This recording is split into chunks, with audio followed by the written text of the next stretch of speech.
Masuk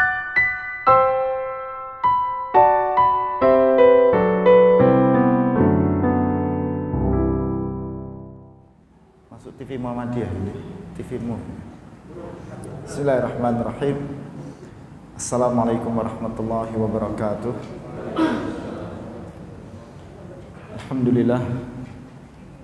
Alhamdulillahirabbil alamin wa bihi nasta'inu ala umuri dunya waddin. Wassalatu wassalamu ala asyrafil anbiya'i wal mursalin wa ala alihi wa ashabihi wa man tabi'ahum bi ihsanin ila yaumiddin, amma ba'd. Bapak-bapak, ibu-ibu, jamaah kajian yang dirahmati dan dimuliakan Allah Subhanahu wa taala. Alhamdulillah, mari kita bersyukur dengan segala karunia Rahman dan Rahim yang Allah limpahkan untuk kita semua. Pada kesempatan yang Allah muliakan ini, kita dipertemukan Allah.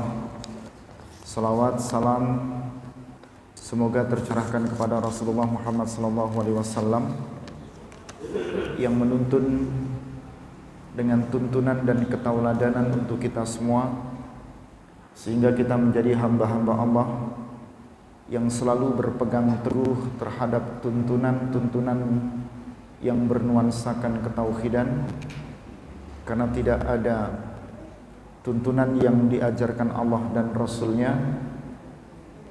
kecuali adalah tuntunan yang mendekatkan diri kita kepada Allah Subhanahu wa taala.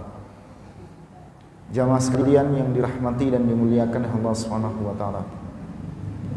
Hari ini kita berada di bulan-bulan yang Allah muliakan.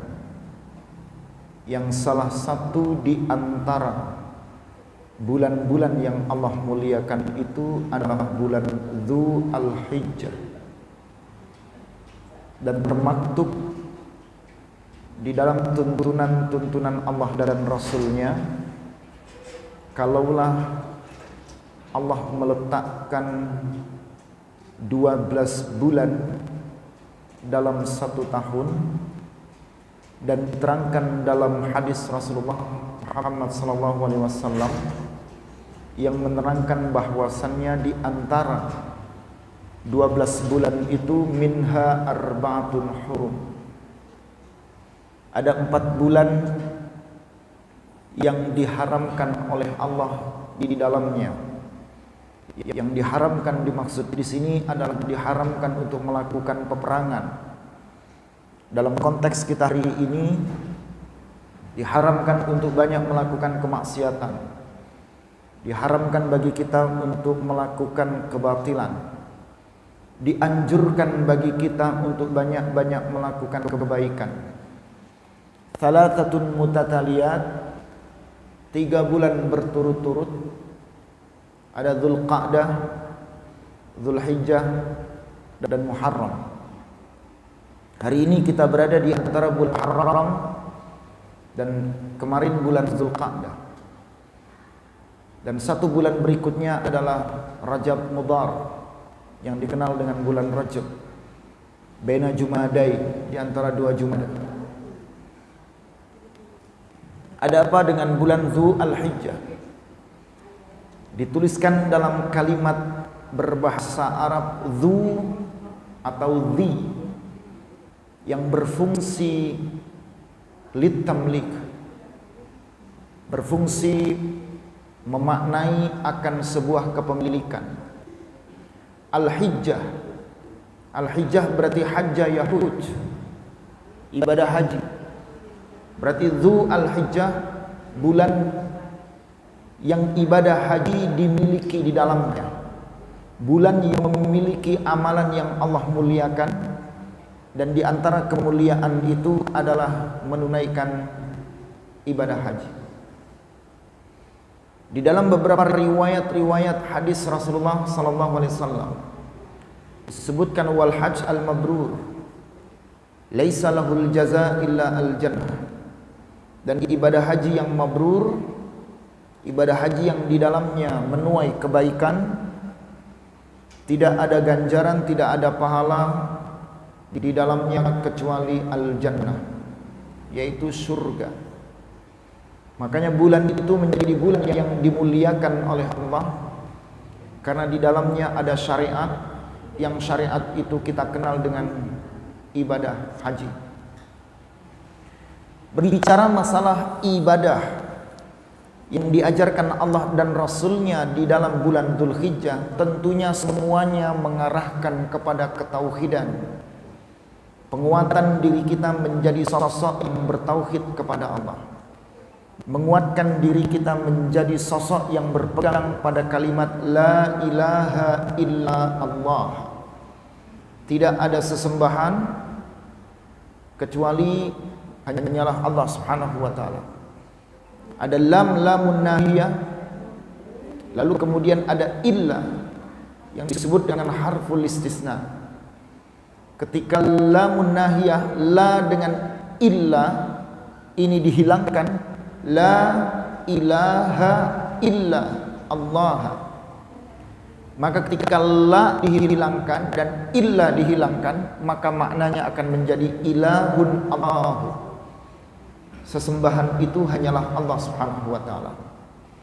Dan di sini sebenarnya dimensi ketauhidan, makna ketauhidan yang Allah muliakan saat seseorang melaksanakan ibadah apapun yang menjadi bagian dari amalan yang paling diutamakan. Yang pertama yaitu amalan ibadah haji dan ibadah al-umrah. Mengapa? Sebagaimana yang disebutkan dalam hadis Muslim, yang tentunya menguatkan kepada kita, ada kafarah di dalamnya. Wal umrah ilal umrah kafaratun lima bainahuma. Dan ibadah umrah kepada ibadah umrah berikutnya ada kafarah, ada ampunan, ada tebusan, di mana segala bentuk kesalahan-kesalahan itu dihapuskan. Sebagaimana di dalam bulan Ramadan itu ada hadis yang menyebutkan dalam hadis Bukhari, as-salawatul khamas wal jum'ah ilal jum'ah wa Ramadan ila Ramadan kafaratun lima bainahuma. Ibadah salat 5 waktu, berarti dari subuh ke zuhur, zuhur ke asar, asar ke maghrib, ini ada kafarah. Wal jum'ah ilal jum'ah, dari ibadah jum'ah ke jum'ah berikutnya ada kafarah. Lalu kemudian Ramadan ke Ramadan itu ada kafarah. Kafarah bermakna sesuatu yang ketika ibadah itu dilakukan, yang memaknai di saat ibadah itu kita lakukan, maka maknanya hanya mengembalikan kepada Allah, ar-ruju ilallah, al-audah ilallah, maka tidak ada makna lain kecuali Allah akan mengampunkan segala bentuk kesalahan dosa yang telah dilakukan. Nah, di poin yang pertama, amalan yang Allah muliakan kepada seseorang yang berada pada bulan Dzulhijjah, maka amalan yang diutamakan adalah menunaikan ibadah haji dan al-umrah. Muncul satu pertanyaan untuk kita, bagaimana yang tidak bisa menunaikan ibadah haji? Hari ini kalau kita daftar dengan menyetorkan sejumlah uang sesuai dengan syarat yang diberlakukan, maka kita akan menunggu 34 tahun. Kalau hari ini Bapak dan Ibu daftar usia 40 tahun, kira-kira kita akan berangkat nanti 74 tahun di usia kita. Kalau Bapak Ibu hari ini daftar usia 50 tahun, maka kira-kira akan berangkat 84 tahun saat usia kita itu. Lalu bagaimana orang-orang yang tidak bisa menemukan kesempurnaan dengan ibadah itu? Sekalipun mungkin ada yang punya kemampuan, Pak, saya tak daftar ibadah haji, tidak plus bintang 1. Disetorkanlah sejumlah uang, ada yang 75 juta sampai yang plus dan super plus mau triple plus begitu ya. Itu tembus di angka 450 juta. Itu baru 50%. Jadi ada yang store 50%-nya 75 juta, ada yang store 50%-nya itu 450 juta. Kapan berangkatnya? Wallahu a'lamu bishawab. Karena meskipun terjadi kuota, tapi kita tidak tahu kuota ini untuk siapa. Kita hanya pasrah kepada Allah. Kita hanya punya ikhtiar. Kita hanya ingin kembalikan kepada Allah. Kalau kita ingin memuliakan bulan Zulhijjah itu dengan ibadah haji dan ibadah umrah. Tapi Allah dengan Rahman dan Rahimnya memberikan kepada kita makna bahwasanya yang terpenting dalam ibadah haji itu adalah pengakuan kita, syahadat kita, ketundukan kita, kepatuhan kita. Bayangkan coba, tidak ada yang dilakukan dalam ibadah haji itu kecuali semuanya sama. Dari berihram, warnanya sama. Dari tawaf, putarannya sama, yang diputar sama, arah putarannya sama. Tempat di mana kita berputar beda. Dari sa'i, berjalannya di tempat yang sama, waktunya yang berbeda. Jumlah dan bilangan bacaannya sama. Dari wukuf, tidak ada tempat wukuf di tempat lain. Bapak Ibu mau wukuf di mana? Di makam. Mau wukuf di mana? Di gua, di tempat di mana kita menemukan sesuatu. Mau wukuf di mana? Di pantai, selatan. Tidak ada. Wukuf itu cuma satu, Arafah. Al-Hajju wa Arafah. Ibadah haji itu diurut dengan Arafah. Yang kemarin kita berpuasa Arafah. Dan sebagian dari rekan-rekan teman-teman kita, sahabat kita, ada yang berarafah di hari ini.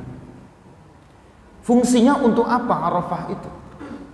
Bayangkan tidak ada tempat yang tandus, sulit dan tidak ada kehidupan di dalamnya.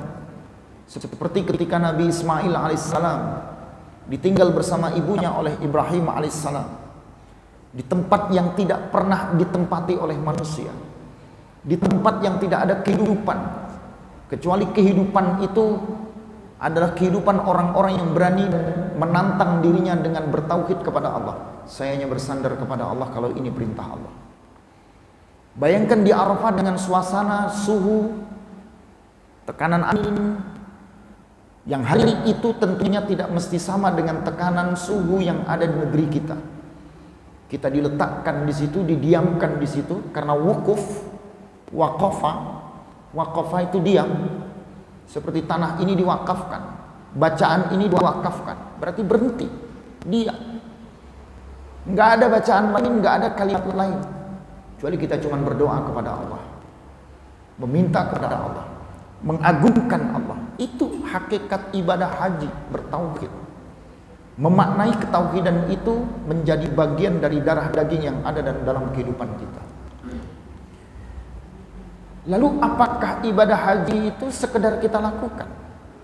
Bapak Ibu bisa berangkat ibadah haji, bisa berangkat ibadah umrah mungkin lebih dari sekali. Tapi tentunya tidak maknanya di situ, bukan kuantitas, kualitas. Bapak Ibu berpuasa Arafah dan setiap tahun ibadah itu kita lakukan. Yang menjadi tuntunan amalan yang kedua, misalnya kalau kita letakkan ibadah yang Allah muliakan saat berada di bulan Zulhijjah, kita ambil adalah ibadah puasa. Dan di dalam ibadah puasa itu ada ibadah puasa yang dispesialkan, puasa Arafah. Sekalipun puasa Arafah itu tidak diwajibkan kepada mereka yang menunaikan ibadah haji, karena mereka butuh fisik yang kuat, butuh kesehatan yang valid, yang luar biasa, sehingga masih ada amalan yang lebih baik dibanding ia berpuasa Arafah. Masih banyak yang bisa dilakukan dan akan ada rentetan amalan yang akan dikerjakan selain dia berpuasa Arafah. Maka jumhur ulama tidak mewajibkan kepada yang menunaikan ibadah haji untuk berpuasa Arafah. Berarti yang tidak menunaikan ibadah haji, dia terkena tuntunan, ya, anjuran yang sangat dituntunkan, sangat dianjurkan agar dia mampu mengenal dirinya, bahwasanya dirinya ini adalah hamba Allah yang bertauhid kepada Allah. Katanya siapa yang ingin tahu dirinya, maka tentunya dia akan mengenal siapa jati dirinya. Siapa yang ingin mengenal Tuhannya, maka cukup dia mengenal siapa jati dirinya. Tapi makna Arafah itu tidak begitu. Arafah ya'rifu, mengetahui, memahami. Bagaimana kita bisa mengetahui Allah, memahami Allah? Kecuali kita hanya bisa melihat, memahami, mengamati ayat-ayat kauniyah yang ada hari ini, dan itu terjadi ada di depan mata kita, dan kita bisa melihat dengan indrawi kita. Dan itu kita dapat dari ayat-ayat kauliyah. Yang ayat-ayat kauliyah itu yang menekankan, menguatkan kepada kita bukti kalau Allah lah yang memiliki kerajaan langit dan kerajaan bumi. Perhatikan bagaimana Nabi Ibrahim alaihissalam di dalam surah yang ke-6 pada ayat 75 sampai 79. Ketika Allah berfirman dengan kalimatnya, wa dzalika, dan demikianlah, nuri Ibrahim, kami perlihatkan, kami tampakkan Ibrahim. Berarti Allah menunjukkan agar Nabi Ibrahim mampu melihat, mengamati, sehingga dari amatan dan apa yang dilihat, Nabi Ibrahim itu bisa menyimpulkan apa yang dilihat, malakut as-samawati wal ard. Apa yang menjadi hak kepemilikan itu miliknya Allah. Dari kata-kata malaka yamliku. Al-milku itu artinya milik. Bahasa kita milik itu bahasa Arab. Dari kalimat malaka yamliku. Malakut, segala bentuk apapun ini menjadi kepemilikan zat, yakni Allah Subhanahu wa taala. Apa yang ada di langit dan apa yang ada di bumi. Untuk apa itu semua? Liyakuna minal mu'minin, agar menjadi bagian dari orang-orang yang beriman kepada Allah. Perhatikan baik-baik semua yang ada bersama kita hari ini. Hari ini bapak-bapak dan ibu-ibu menyembelih hewan kurban. Dan sebagian dari kita kemarin, besok itu akan menyembelih hewan kurban. Bayangkan bagaimana Allah memerintahkan dengan kalimatnya, liyashhadu manafi'a lahum, agar setiap orang-orang yang beriman itu menyaksikan ada asas manfaat, manafi'a lahum. Manafi' dari kalimat nafa'a, mufradnya adalah manfaatun. Manfaatun, manfaatani, manafi', tidak satu manfaat, tapi Allah gambarkan banyak manfaat. Kita diminta menyaksikan dari apa yang telah Allah ajarkan dengan syariat berkurban. Yang syariat berkurban itu menjadi amalan yang ketiga bagi yang mampu untuk berkurban. Bagi yang mampu untuk memaknai kurban itu semata-mata ia serahkan hanya kepada Allah. Waliyadhkuru ismallahi ala ma razaqahum min bahimatil an'am. Yang kedua, agar orang-orang yang beriman itu dapat mengingat nama Allah.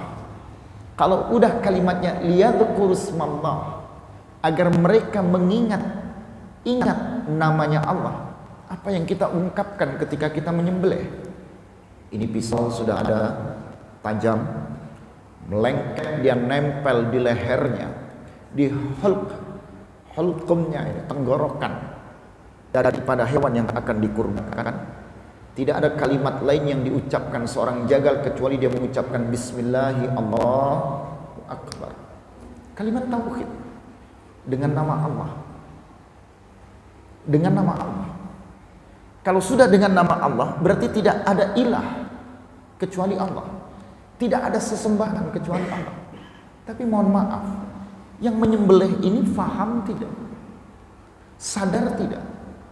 Apakah sekedar bara'ah minad dhimmah, melepaskan tanggung jawab karena saya dibayar, diamanahi, saya diminta dari pisau, tidak ada yang berani karena dia takut melihat darah. Lalu kemudian dia memegang itu pisau dan dia punya pengalaman karena dia biasa menyembelih. Keterbiasaan itu bukan semakin mendekatkan dirinya kepada Allah, tapi keterbiasaan ini justru tidak menyadarkan dirinya akan hakikat dirinya sebagai hamba Allah. Allahu Akbar. Allah zat yang maha besar. Kita lihat, mohon maaf, teman-teman yang berkurban, apakah mudah bagi kita mengeluarkan angka 3 juta, 21 juta, 19 juta, 14, 15 juta, atau mungkin 25, 30, 35 sampai 40 juta, dihadirkan satu sapi, dihadirkan satu kambing. Mungkin enteng bagi orang-orang yang punya kemampuan. Kata bahasa Madura itu, dia pasrah. Bahasa Jermannya pasrah bongkoan. Sudah, ini anak pasrahkan pada Al-Mahdi. Takmirnya jos, tak pokoknya. Panitianya oke. Udah Pak, saya serahkan nih, ini sapi 25 juta. Saya beli jauh dari Kangean sana. Ditimbang, disembelih. Dia pasrah. Tapi pasrahnya ini apakah dia memaknai kalau hewan yang dia kurbankan? Al-qurban, qaraba. Itu kalimatnya qaraba. Nunnya itu tambahan. Fu'lan, wazannya fu'lan. Qurban ala wazni fu'lan. Berarti sebenarnya hewan ini yang semakin mendekatkan dirinya kepada Allah. Bayangkan coba.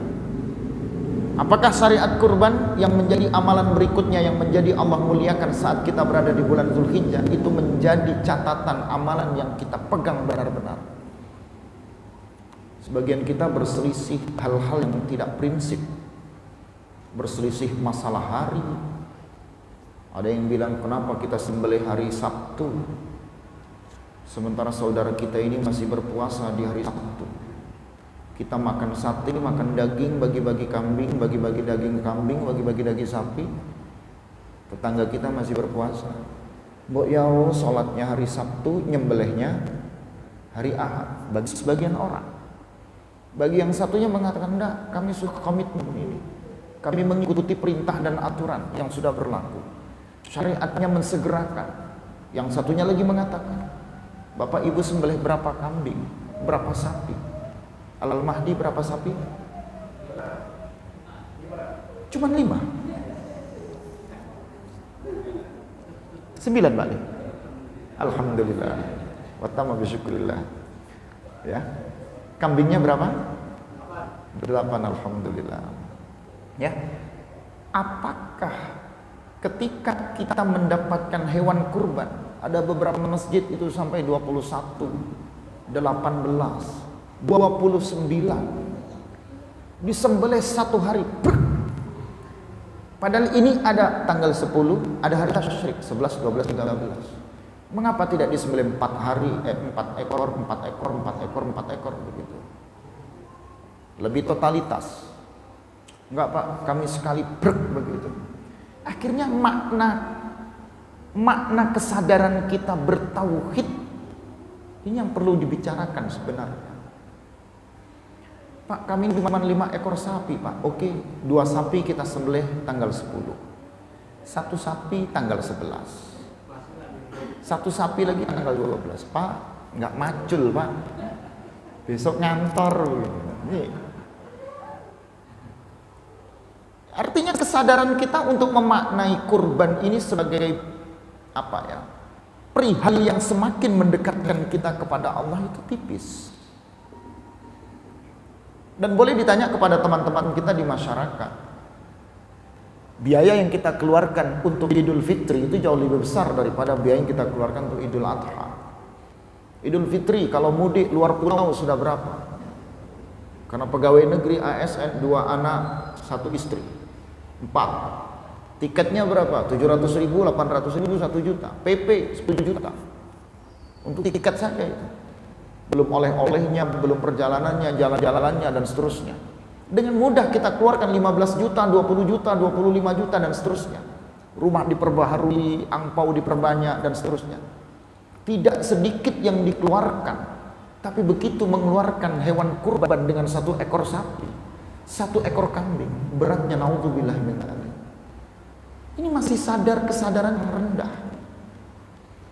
Lalu bagaimana kita bisa memaknai kalau ini kurban ini dimaknai dengan qarabah, yang ini sebenarnya menjadikan kita lebih dekat kepada Allah. Bapak Ibu bisa lihat perjalanan spiritualitasnya Nabi Ibrahim alaihissalam. Bagaimana Nabi Ibrahim membangun komunikasi dengan Nabi Ismail, putra beliau. Ketika beliau sedikit dewasa, falamma balagha ma'ahu sa'ya. Apa yang dikatakan Nabi Ismail? Saat Nabi Ismail mendengar ayahnya Ibrahim alaihissalam berkata, "Inni ara fil manami anni adzbahuk." Wahai anakku, aku bermimpi. Aku melihat dalam mimpiku, aku menyembelihmu. Itu yang diceritakan mimpi. Bukan kalimat sesungguhnya, bukan perintah sesungguhnya, bukan face to face, wajahan biwajahin, tapi mimpi. Dengan semangat Nabi Ismail berkata, "Ya abati if'al ma tu'mar, satajiduni insyaallah minas sabirin." Dalam surah As-Saffat itu. Wahai ayahku, lakukanlah apa yang diperintahkan Allah untukmu. Kelak engkau akan mendapatkan aku bagian dari orang-orang yang bersabar. Bayangkan amalan berkurban di posisi menjadi bagian dari amalan yang Allah muliakan pada bulan-bulan yang Allah muliakan. Dan tanpa kita sadari, kemuliaan itu menjadi bagian dari sesuatu yang mendekatkan kita kepada Allah. Kemuliaan itu menjadikan kita ini sadar, kita ini harusnya semakin dekat kepada Allah. Dan momentum itu hanya dalam kurun waktu 1 tahun 1 kali. Beratkah bagi kita untuk mengeluarkan angka 3 juta? Urunan 1 ekor sapi, 1 ekor kambing. Yang kalau ada 12 bulan berarti kita menyisihkan 250.000, 300.000 lah kira-kira 1 bulan. Beratkah itu? Kalau dibagi dalam 1 pekan, berarti dia akan menyetorkan uang kira-kira sekitar 75.000, 50.000, 60.000 dalam 1 pekan. Dia sisihkan 60.000.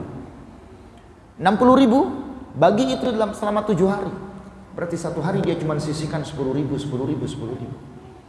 Kapan kita berlatih untuk berkurban? Letakkan 1 kaleng. Masukkan tiap hari duit 10.000, 10.000, 10.000. Padahal 1 hari ini kita jajanan berapa? Kita punya paket internet berapa kita bayar?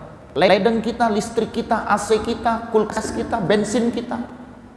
Belum jajan anak-anak kita, belum untuk rekreasi keluarga kita. Yang itu semuanya bersifat duniawi. Materi. Yang hanya dapat dilihat dampaknya.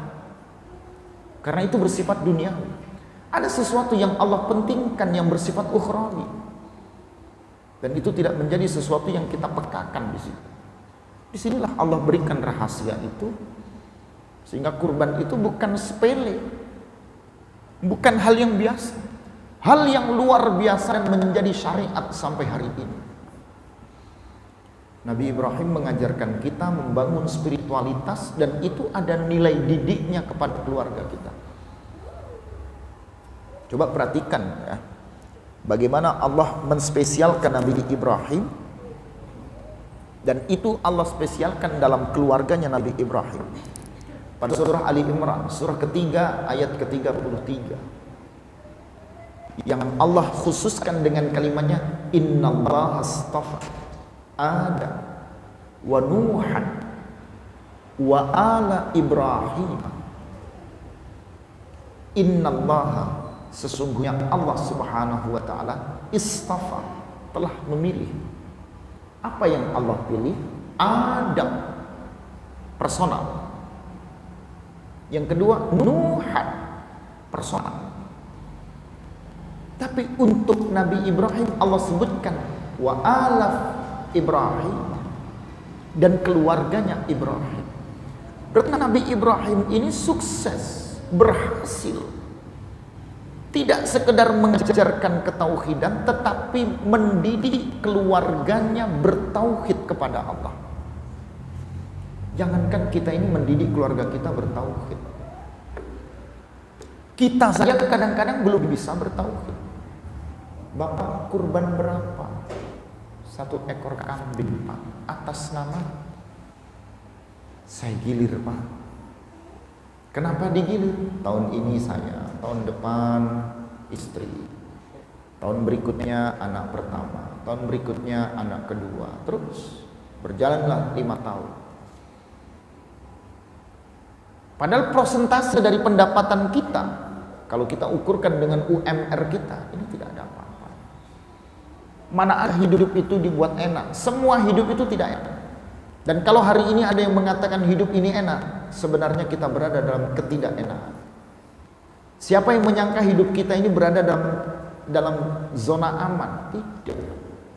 Hidup ini tidak berada di zona aman. Dan salah ketika di dunia kita mengatakan hidup ini enak, nikmat, di zona aman.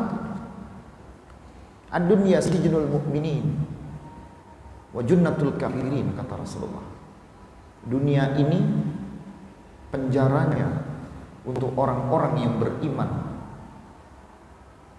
Penjara sijnun wa jannatul kafirin. Apa junnah itu? Surga bagi orang-orang kafir. Jadi kalau kita mengatakan hidup ini nikmat, alhamdulillah Pak, nikmat hidup ini Pak. Anak sudah jadi-jadi semua, istri lebih dari 1. Bapak-bapak tertawa. Keluarga alhamdulillah tenang semua, begini-gini. Siapa yang bilang enak hidup ini? Dunia darul bala, dunia ini adalah rumahnya bala. Enggak ada.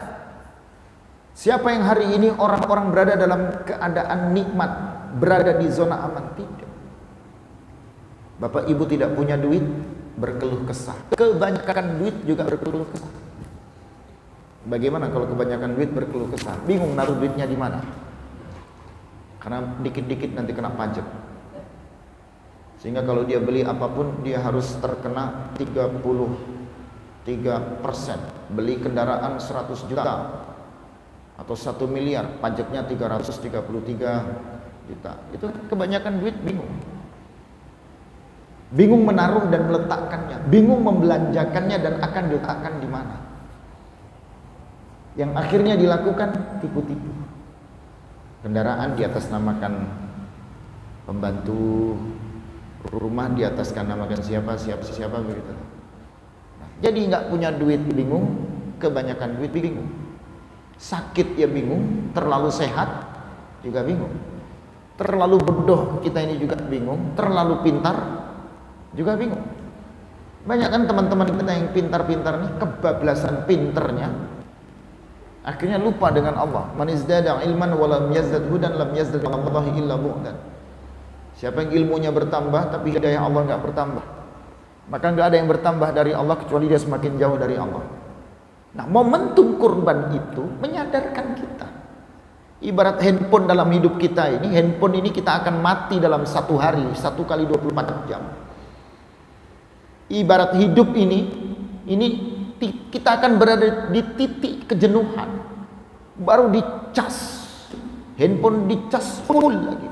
Itu dengan kurban, dengan menunaikan ibadah haji, dengan puasa di bulan Ramadan. Jadi ada momentum-momentum yang Allah berikan dalam ibadah di kehidupan kita, dan itu mencharger kita, menghidupkan kesemangatan kita untuk semakin mendekatkan diri kita kepada Allah. Maka lihat coba dalam beberapa kisah yang mungkin jarang banyak diangkat dari beberapa teman-teman kita yang memberikan penjelasannya, seperti Syekh Umar Ahmad Barzanjah. Syekh Umar itu menulis dalam satu judul bukunya yang berjudul Akhlaqun lil Banin wa Akhlaqun lil Banat. Dalam kitab itu Syekh Umar menggambarkan dan dia menceritakan saat Nabi Ismail akan disembelih oleh Nabi Ibrahim, ya. Dalam riwayat itu diterangkan Nabi Ismail mengajarkan dan mengusulkan, mengingatkan Nabi Ibrahim 3 perkara. Wahai ayahku, aku ini adalah putramu dan putra ibuku satu-satunya yang telah dinanti-nanti sekian tahun, lalu kemudian Allah perintahkan untuk disembelih. Pesan yang pertama, lepaskan jauhkan pakaianku, lalu lipatkan baik-baik ini pakaianku, lalu bawalah ini kepada ibuku, biar kelak dia tidak bersedih karena aku telah kembali kepada Tuhanku. Pahami baik-baik itu, dan itu menjadi syariat. Yang kedua, wahai ayahku, ikat kuat-kuat, ikat erat-erat, tali yang mengikat biar aku tidak bergerak saat engkau menyembelihku. Yang ketiga, tajamkan pisaumu wahai ayahku, biar ketika engkau menyembelihku, aku tidak berlama-lama dalam kesakitan saat engkau menyembelihku atas perintah Allah Subhanahu wa taala. Ini anak menguatkan dan memantapkan Nabi Ismail sebagai anak, memantapkan dan menguatkan ayahnya Nabi Ibrahim hanya semata-mata kepatuhan dan taat kepada Allah, yang memberikan keterangan, lakukan wahai ayahku kalau itu adalah perintah Allah untukmu. Dan itu menjadi syariat yang hari ini menjadi bagian dari syariat kita dalam kurban. Ini banyak khusus PMK, bapak ibu dikasih sapi, tapi sapinya nggak bisa berdiri, baring saja begitu. Dia berdiri kan nggak bisa. Sudahlah Pak, sembelih sajalah. Ini saya beli sapi juga sudah kayak begini, syukur dapat murah, cuma 8 juta. Udah kita kurbankan saja nggak apa-apa. Ini nggak bisa Pak dipakai kurban. Kukunya mau copot, matanya sayu, kulitnya sudah tidak cerah, dari mulutnya keluar cairan-cairan, masih hidup. Sudah ini kita kurbankan saja. Bismillahirrahmanirrahim. Kira-kira jadi kurban nggak? Kan tidak. Dan syariat Nabi Ibrahim yang diajarkan Nabi Ismail ketika Nabi Ibrahim ingin menyembelihnya, coba dalami baik-baik pesan itu. Coba barang yang akan diberikan ini yang baik, maka Nabi Ismail menggunakan pakaian yang baik. Lepaskan pakaianku, lipat baik-baik, simpan baik-baik, nanti kalau ibu tanya, ini aku tinggal pakaianku ini tadi. Yang kedua, ikat kuat-kuat. Maka jangan sampai ketika setelah disembelih sapinya atau kambingnya ini masih lompat-lompat membawa darah-darahnya kemana-mana. Bukan begitu. Yang ketiga, pisaunya yang tajam. Dan itu terjadi dalam hidup kita hari ini. Bagaimana sang jagal itu tidak banyak-banyak, serat. Kayak kata orang Madura itu, come to you, come to me, come to you, come to me, come to you, come to me, come to you, come to me. Emang ini gergaji? Nyembelih kambing, nyembelih sapi kok come to you, come to me, come to you, come to me, begitu. Kan tidak. Kalau bisa sekali tempel Bismillahirrahmanirrahim, seret, selesai. Jadi enggak serat, 1, 2, 3, come to you, come to me, come to you, come to me. Jadi ada guyonan suatu hari itu, orang Indonesia yang mau beli gergaji, tapi dia lupa bahasa Inggrisnya gergaji itu apa. Jadi dia mau beli gergaji, hey sir, I want to buy this is, I want to buy this is, what this is? Nah, like this, come to you, come to me, come to you, come to me. Oh yes. Dia ambilkanlah gergaji. Jadi nyembelih ini bukan seperti gergaji itu tadi, maka pisaunya harus tajam. Sekali. Nah, amalan itu kalau kita sadari, kita menghormati hewan, menghargai yang kita kurbankan, memuliakan syariat yang itu diperintahkan, memuliakan orang-orang yang kita distribusikan dari hewan kurban itu, kita muliakan, bukan ngambil dengan pakai kupon, diantar. Saya tidak tahu di sini diantar apa diambil. Diantar ya. Diantar satu-satu. Kupon ngambil ke sini kupon. La haula wala quwata illa billah. Antar ini. Jadi ini hewan yang mulia, ini barang yang mulia. Barang yang mulia ini kita antarkan kepada mustahiknya, kepada orang yang berhak untuk menerimanya. Coba lihat zakat itu, zakat infak sedekah. Bapak Ibu ketika ingin berbagi zakat infak sedekah, kan tidak lalu dibuka di poin di depan rumah, tunggu begitu, antri dia ingin mengambil begitu. Begitu dapat cuma uang 30.000, uang 50.000, kan kasihan dia antri dari habis subuh, terima duitnya jam 9 pagi. Kan kasihan. Nah, Nabi Ibrahim di bulan yang Allah muliakan ini mengantarkan kepada kita kemuliaan yang Allah muliakan untuk dapat mengambil hikmah di balik syariat ketika Allah tuntunkan kemuliaan itu pada bulan Zulhijjah. Saya punya 10, dikurangi dikit 8, yang baru saya sampaikan 4 ya, karena waktunya tidak bisa lama-lama.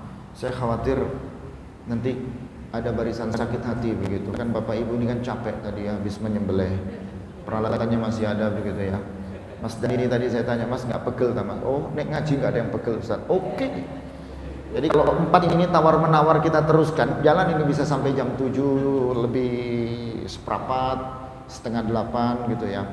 Tapi kan saya juga tidak ingin mengurangi keikhlasan Bapak Ibu sekalian gitu ya. Jadi yang 4 ini coba kita pegang baik-baik. Syariat yang Allah berikan dengan kemuliaan di bulan Zulhijjah itu adalah yang paling utama mengantarkan kita bertauhid. Yang itu banyak dilupakan. Orang cuma berkurban, orang cuma ngasih uang, orang cuma menjadi panitia kurban. Pak, saya mau kurban Pak, tapi untuk ayah saya almarhum. Oh, nggak apa-apa, yang penting masuk. Ini urunannya begini-begini. Ada lagi yang lebih keren lagi, ditelepon satu-satu itu, Pak, ini sudah 6 orang ini, kurang 1. Oh ya, ikut saya. Telepon lagi, Pak. Setiap orang yang ditelepon itu dia mengatakan, Pak, ini sudah 6, kurang 1. Karena tinggal di perumahan, rumah itu kosong, kadang-kadang di tempat, tapi Sabtu Ahad barangkali nggak ketemu. Jadi teman-teman ini Pak, ini 6 kurang 1. Oke, saya daftar. Pak, ini 6 kurang 1. Setiap orang yang ditelepon dia disebutnya 6 kurang 1. Jadi ini bukan sekedar menjadi rutinitas, tapi ini amalan yang menguatkan ketauhidan kita. Kalau kita tidak mampu menunaikan ibadah haji, berarti ada amalan yang dapat kita lakukan di luar ibadah itu, di luar ibadah haji dan umrah. Dan insya Allah ketika siraman pancaran ketauhidan itu benar-benar ada dalam hidup kita, maka yang paling prinsip itu.